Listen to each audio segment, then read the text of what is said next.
right, here's a skill that a lot of in-home sales reps are not taking advantage of, and that's diverting the conversation. Something I've been seeing some sales reps running into in the house recently is either the price conditioning at the beginning of their appointment is causing friction, and then the customer basically is like, I think you guys will be out of our budget, and they ask them to leave, or they say what they want, and we're not responding in a way or dealing with it in a way in which we can continue the conversation when what they want is not what our company offers, right? So this is the tool. It's just simple diversion, right?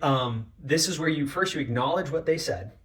Like if they said something about the price being really high, like average costs, whatever you're throwing out there, acknowledge it. Like, yeah, it's crazy. Prices have gone through the roof. I mean, 10 years ago, 5 years ago, 2 years ago, remember how much we were spending on groceries?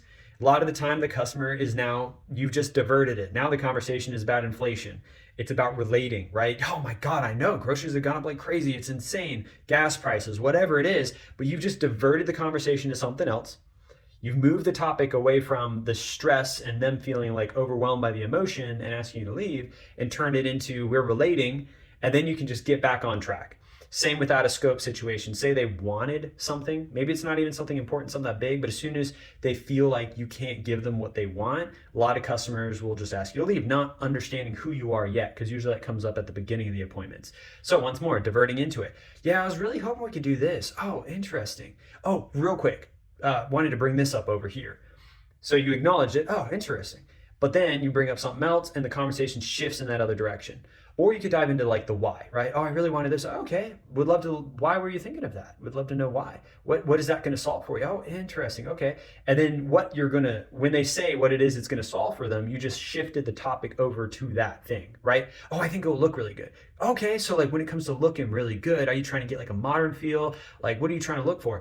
And that just shifted it, right? Just shifted from I was really thinking of this thing that you don't offer to I'm really thinking of a modern look, right? Both of those are diversion patterns to keep the conversation going. A lot of companies like us will do some price conditioning at the beginning, talk about scope of work near the beginning as well. And then if you get stuck there, you don't get to the meat of the appointment, right? You have to go through the full appointment for someone to fully understand who you are as a company, what you have to offer, how it's going to solve their problems, and then even, see if it will be affordable. But if people haven't fallen in love with your company, with you, with your products, with your solution, then they're going to get stuck on those things. You have to find a way around it. So diversion is one of those tools you can use. Don't ever lose a demonstration because of something silly like them not knowing what it really costs or them wanting one little detail that's out of what you typically would do. So that's a little tip. Let me know how you guys are using diversion to continue these conversations or any other things that you would like to have help with. Just leave it in the comments below. Send me a message. We'd love to help you guys out.